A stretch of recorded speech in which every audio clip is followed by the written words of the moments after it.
Hi, this is Johan Hegg from Amon Amarth. And this is Brendon Small from Dethklok, and you are watching Two for the Road on Heavy Consequence.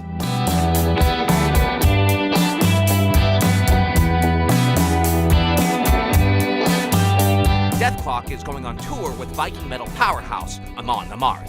Whoa, that's cool. Johan, last time you and I talked, Yeah. was prompting you to get into character for an animated promo, and Yeah. not really great. And what you did was everyone was like, yeah, he knows what he's doing. So we So I had my team, my animation team, my compositing team working, and they put in your video. And then we put that thing out there, and the audience went pretty nuts checking that thing out. And that was pretty fun. So Yeah, that was kind of fun. I think it came out great. It was yeah, like a cool idea, I thought. yeah, it was fun. It was fun. It felt like we were like you broke into the Dethklok world, and we're hanging out with the guys, and that to me is so Yeah. much fun. Vikings, berserkers, longships, fjords, fire, That's all snow. good stuff, man. These are all good ideas. So first of all, I went to music school a long time ago. I went to Berklee College of Music in Boston, and I didn't know what I was going to do. I went there because I love guitar, because I liked Yngwie Malmsteen and Steve Vai and Oh, Joe wow. Satriani, and I wanted to learn music, and I thought I'd be a film composer or something like that. And then I got into comedy, and I started doing stand-up in the area, and Yeah. that's how I got into TV. And I started pitching TV shows, and then Metalocalypse happened. Metalocalypse happened because I was noticing a major resurgence of heavier, more exciting stuff. I was falling back in love with my guitar, and one of the discoveries that got me excited was, of course, Amon Amarth. And I think by the time I was there, it was like, it was like circa Fate of Norns kind of era, where I Yeah. was like first kind of like listening to you guys, and I was watching I saw you in a documentary a long time ago, so I was getting anything that I could just to kind of like scoop the world into my head. Because I was going to shows all the time. I was seeing Cannibal Corpse, seeing all kinds of just like heavy shows. And I saw interviews with you. And so I was aware of your stage presence, of your persona, of the music of Amon Amarth, which I thought was just so musical and so heavy that it was part of the thing that rocketed the show, I think, into existence. So thank you for the inspiration. Oh, wow. I didn't know that. That's awesome. Because I remember the first I think I saw an episode on a tour in the United States on TV, and I thought it was hilarious. Yeah, yeah. And that, so I wound up buying like a DVD with the first four seasons or something, like a bit later. And I watched the whole thing. I thought it was funny as hell. And I see where you're getting at, where Dethklok came around, because you're right. That's about the time where you felt that metal was becoming more vibrant again, and like becoming more popular, and more people coming to shows. The whole scene was growing, and there was something was happening around that time. So I think in a way you tapped in like in the perfect time for a show like Yeah. that. Yeah, And it I was mean, amazing they let us do it. So yeah. It felt like yeah, of that course. time, yeah. And such a cool concept as well, because it is really hilarious, but it also like shows a lot of what it is being in a band, being on the road, recording albums, working with management or managers, and all those things that you kind of have to do as a band, but like from a really hilarious standpoint. So I guess in a way, it makes it more fun if you know these things, Yeah, if you experience them. But I think anybody can enjoy this show. I love it. I think it's awesome. awesome. Unfortunately, we don't get it in Sweden though, but I don't know. Yeah. Well, that's the tricky part is, we just went to Europe for the first time to perform this summer, and it was really cool to see to visit places like Copenhagen and to go to Yeah. places, France and Belgium and play shows and to see that people there was an awareness. We're the only animated heavy metal project that exists, so it's nice that people have sorted it out in Europe and everything. Yeah. But yeah, Yeah. those were really exciting times. Also, just something that was happening is I was just falling back in love with my guitar again, and people were playing their guitars a lot. I mean, and it was getting technical and it's getting exciting, and that was the stuff that really got my ears excited too. Just from the '80s on, when I was discovering guitar, to hear people just really start to really take it seriously and Yeah. play difficult to play things. I don't know where like how that happened, that the whole resurgence of metal, because like it was also crucial for us in a way, because that kind of movement, like they came back into the scene at that point, came like at a very crucial point, because we were like fed up with treading water. We're like we're going nowhere. Like Yeah. we felt like we're stuck. So what do we do now? Should we keep going, or should we call it quits? And we just said, well, fuck it. We have to do this now. We won't get another chance. Let's go for it all in. So that's sort of the moment where we also went like, hey, we have to do this now. This is our chance.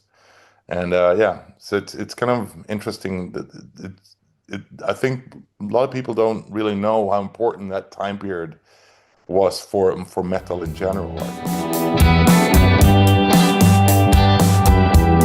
This is my own personal theory. Here in the United States of America, the early 2000s were a very treacherous time in that 9/11 had happened. Mm, And, and there was stuff going on governmentally that a lot of people were at odds with. And I noticed that, in the 60s when Vietnam was happening, there were songs of protest. There were people out there like, there are hippies out there singing with their yeah, acoustics saying, fuck this shit. This fucking sucks. And like the Dixie Chicks tried to do that at some point here in America, and they got scorned by the government, and they like almost got toppled and destroyed. And no one else was really, except for like maybe Green Day was singing songs about fuck this shit. And yeah, and what happened was heavy metal was embodying fuck this shit. And it kept getting more powerful is what I felt. Is like in my mind, it seemed like somebody needed to scream and protest and say fuck this. And in one way or another, heavy metal was getting heavier, their guitars were tuning lower, the production was just a little bit more engaging. And yeah. I thought that kind of serviced that part of music was saying something very like dark and heavy, and we needed to hear that somehow. And so I don't know, that felt like that could have been part of it, but Possible. I think you might be onto something there. It definitely is one of the things that we felt. I mean, obviously, speaking of 9/11, our very first US tour, we were supposed to go on tour in September yeah, of 2001. So just after we actually went to the United States, just after that happened. So it's kind of crazy. It was nothing fancy, you yeah, know. yeah, We toured in a rebuilt like airport shuttle, basically. That what was it looked like? You know, it's like it wasn't a proper tour bus. It was, it's just this. They ripped it out and put some like bunk beds in it, with like steel framed bunk beds, basically. yeah, and you're rattling all night. Yeah, Yeah, exactly. Yeah, yeah. and it was no bathroom. Oh, So it was oh. nasty. Paying your dues. Yeah. Well, that's Yeah, that era. So yeah, so there you are. I remember yeah, I just moved to Los Angeles that week and everything just turned to shit. And then yeah. on 9/11, Slayer's album God Hates Us All comes out. Like on the date. On the day. Yeah, on the day of. That was there. Like you look back and you look at that album release date and you go, that something weird's going on here. Like there's like it's like they knew something terrible was going to happen. And at the time, I was doing a lot of stand up too, so like I was hearing it from other comedians that were just like, "What the hell is going on? This is terrifying." What is happening to this? Like it really just kicked America's ass. Thinking of like heavy metal and what it does for your conscious mind. I think somebody in Scandinavia once said there's like a sense of control that it gives you in the chaos, in the heaviness, in the brutality. There's a sense of control underneath it. And that also makes sense that it's somewhat therapeutic in times of crisis. I think you're right. I also think it's like a pressure valve. Like Yeah. it's if you feel frustrated, angry, whatever, you go to a concert or put on your favorite metal album and just rock out or just thrash out, and you Yeah. release all that anger and anxiety and fucking all those negative emotions. I mean, think about it. Like anytime you go to a metal concert, it's always like people are just in such a good mood. It's Yeah. like everybody's It's just ridiculous. happy. It's crazy. The Amonklok Conquest. Special guest Castle Rat. It's going to be Be so awesome. much fun. The fun part about the theatricality of Amon Amarth, of what Castle Rat's going to do, and then Yeah, our show is just a ridiculous, it's like a crazy magic trick. We have so much image and music happening at the same time that my favorite thing is to look out in the audience and to see some sense of hypnosis take over and just be like, just like people like drooling yeah. and their eyes are open and their eyes are rolling back in their head. And I'm like, yeah, that's where we want you right there in that sweet spot. So But I, I think you're right. It's going to be such a great combination of bands. I mean, I think it's going to be an awesome tour, and I think the fans are really going to enjoy it. it's going to be fun. That's going to be the Yeah, thing. It's going to be exactly what you're talking about, that blowing off the steam. It's so crucial. yeah, It's so important to like have that kind of place where you can just go and be hypnotized for the night and just be like taken over by the power of the yeah. show. I'm really excited to see how the show's going to be myself because it's something different that we've never toured with a band like yours before, and to see how that works, it's going to be super interesting. It's always fun touring with new bands, obviously, but yeah, I'm really looking forward to this. It's going to Yeah, be it's gonna be fun. I mean, that's the fun part about Metalocalypse and Dethklok is we kind of get that sweet spot of being able to kind of really engage in the fun part of heavy metal while also straight face brutality. We got Gene Hoglan back there going yeah, back crazy. awesome. And then like stopping on a dime to picture all the time because and then you'll see our visuals are they're almost like drum programming visualized. It's Yeah, so scattery, crazy, but t totally articulate and lockstep with the band. So it's a really fun, like I got to be in good shape for these shows to have I can imagine. my right hand and my vocals all happening at the same time. So, and then Yeah, hopefully if everything works out perfectly, you don't even notice I'm here. You just think a character is doing everything, you know? yeah. So I'm But more of an actor almost. isn't it? Sorry, isn't it tricky though? I mean, like you really have to be like 100% focused and 100% correct the whole time because it has to follow the what's happening on the Yeah. screen. You can't miss a beat anywhere. Ever. No. No, and that's where Gene Hoglan comes in, you know. That's good. Yeah, well, Yeah, he's a freaking machine, but he is the machine, and he's like he knows every frame of the show too. So like he has like a monitor, and he knows where he is in the song just by he's memorized where he is visually. So if oh, anything happens, and that is the scary part about our show is we basically have our full length show. We press play and hope a cat doesn't walk on the computer at some yeah, point and destroy everything. yeah. And Which cat too? there are a lot of cats. There's a lot of feral cats at these venues. Release the kitties. But yeah, it really is. It really is scary. Where like we're like idiotic daredevils. That's the whole idea. Is that we're just so. How do we mess this up? How can we recover if we mess this up? Well, that's where I don't know. Comedy chops come in, and Gene Hoglan's drum solos come in. And how do we Yeah, flip something back on if something goes off? So we walk on stage pretty terrified that anything can go wrong and yeah, then have to like have that focus. You're right. There's no place to like I got to be in tight with the picture otherwise the whole yeah, thing comes apart. exactly. Yeah. I mean, that's crazy because, like, I mean, obviously, vocals is one thing, but that's got to be on time as well. And I know for a fact when I perform, when I like for me personally, because I move around so much, and Hmm. sometimes I'm thinking of just, oh, I'm gonna go over there as I'm singing. Yeah.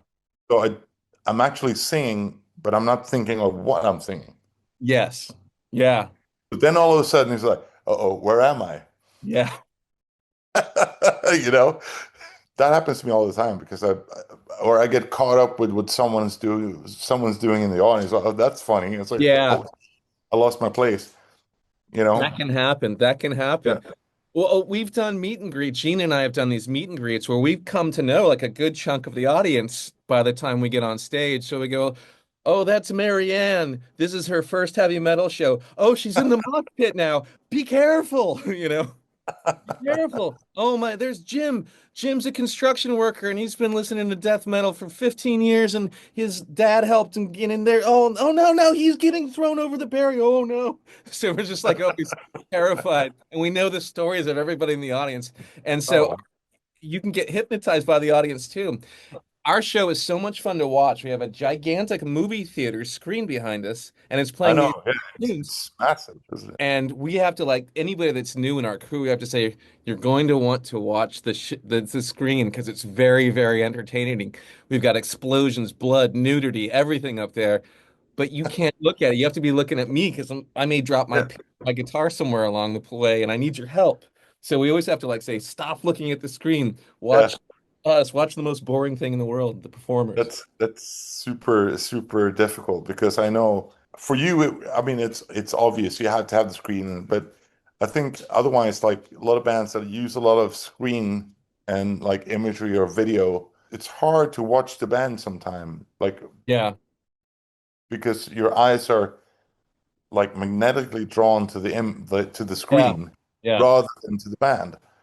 And that's why we try to not work so much with LED screens or moving LED screens, anyways. It's a balance, but for you, obviously, it's important that they don't get stuck in the screen. I get it. It's yeah. like, Well, yeah, the people that are working on the show can't be stuck on the screen, but it's my job to, and this is how I consider this whole thing, is that it's my job to kind of be present on the stage, but just be a sound. I'm not the star.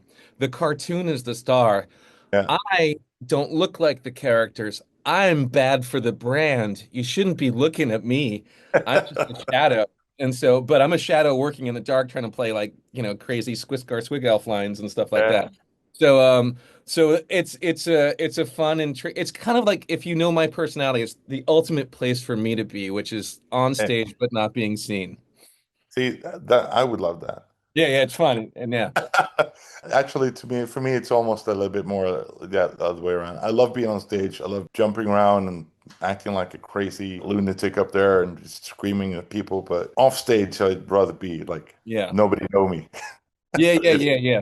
it's hard with this beard though. Yeah, yeah, you recognize. I can put on a hat and disappear in a crowd. Yeah, yeah. I can go walk past the whole line of people lining up for the show, and nobody knows who I am, and I really like that a lot.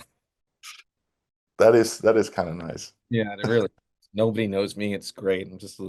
Undercover. I'm undercover, working for. Yeah, but I think I'm very curious to see the show because Yeah, it'll be I've fun. never seen anything like that, so should Yeah, be fun.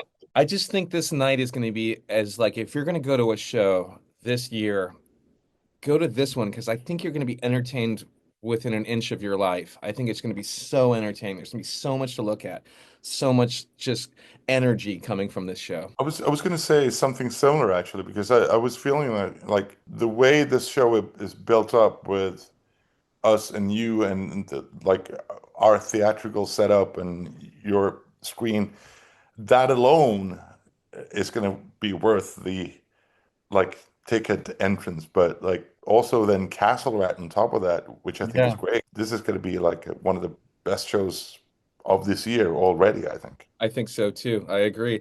I remember because the idea is like that's the idea is like when we because we toured with we hadn't toured for a long time. Then we put out a movie and a record and two records. Yeah, So like a film score yeah, album and the Death album for and this movie. So it was a ton of work and we hadn't really and I kind of got control of the project back. And we kind of like built a business out of it. And we just thought, who's theatrical, who uses that screen also, so we can kind of like, share productions of other bands. And that when we started with Baby Metal, and Baby Metal was a really good, like, it's just there's so much to look at on their show. I don't know if you've seen their show yeah. yet, but I've, ridiculous. I've, I've never been to one, but I'm seeing it online. Yeah, And their band is ridiculous, yeah. ridiculous. Like just technically, just ridiculous. But yeah, that and Necrogoblicon we've played with, which is like a crazy kind of visual experience as well. But like all that stuff is really fun to do, and we're always looking for that Goldilocks sweet spot. So that when I heard that this was a possibility, that I was like, that makes so much sense. That is the perfect evening of just heavy entertainment that you're ever gonna get. And it's gonna be brutal. Yeah, it's funny because when we heard about this tour, we're like, yeah, that sounds like a lot of fun. Yeah.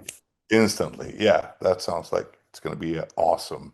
Yeah, Just immediately. So yeah, that was. I know. I can't wait. Yeah. Yeah. Okay. Let's. Okay.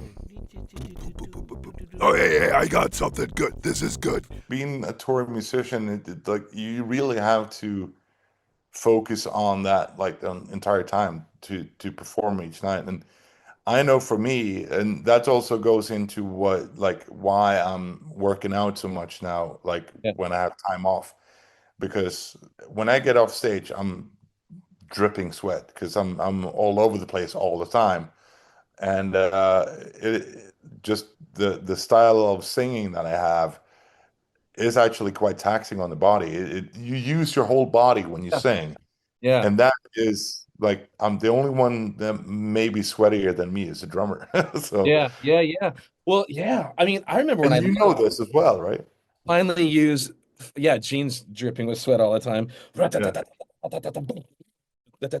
Yeah, but yeah, that just using your diaphragm and pushing air from like the lower yeah, part of your body out, and you have those long whole notes and those big things that go over the bar line, and that takes so much power. It takes so yeah. much power. And I know as well that someone said that my style of singing is there's so much force in it. It's like it's powerful by itself, like somebody said you shouldn't really need a mic on stage. Like that's how loud you are. But Yeah, oh yeah. I yeah, have yeah, okay. I'm excited to see you sing because yeah, I remember when I first started out, I was asking I was trying to figure out techniques from everybody, and I was just talking yeah, to every single person about from like bellowing out loud stuff to false screams to just to controlling your air to like listening to people talk about like remember even talking to someone and they were like it's like swimmer's breaths. You need to take this tiny little gulp of air in between to get like you don't yeah, have to you can just go like little swimmer's breaths and using the microphone, riding the microphone. And it took me a long time to understand all the real kind of technique of diaphragm work and pushing through yeah. is once I think one thing I learned like a few years back was that really helped me develop my technique a lot is to get the back into the singing because the back is really like that's how you can really push air out. The upper back is so important that in- it's interesting. flexible and mobile. Yeah. That's funny. I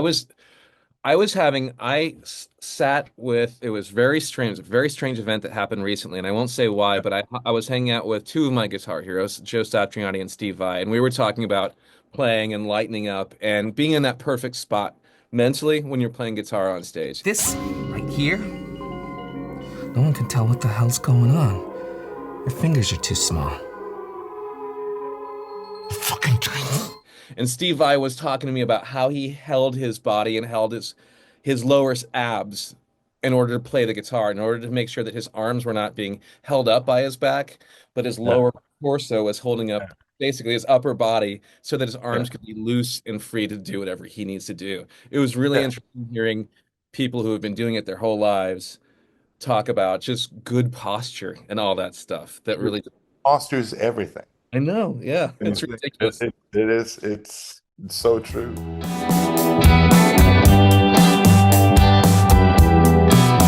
Our whole show is a Spinal Tap moment. Yeah. Ours has so much potential for destruction, and the fact that we skate through it is crazy because our show can go down so quickly. It is anything like it really could be totally disastrous. The one thing I think like I've dropped my guitar on stage. This is like okay, I did a lot of stand up. I played guitar my whole life. I went to music school, but I wasn't in a band until I started really doing Dethklok stuff. So I had to learn everything the hard way. Like getting a guitar where like this strap is backwards so that by the time I take my solo, it falls out of my hand and I have to grab it and get it back on. And then hitting instead of the lead boost, hitting a clean channel All right. and Well, plucking away like chicken picking throughout like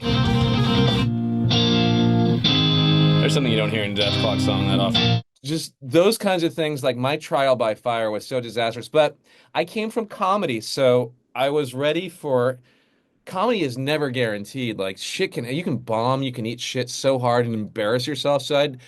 I'm so used to embarrassing myself that like it never really made me want to run off the stage. I was just like, come on, what else you got? Let's see if I can muscle my way through this one or that one. So nothing really catastrophic, but tons of little stupid mistakes that hopefully now I've gained enough kind of knowledge to circumvent. But anything can really happen on stage and it can always be a disaster.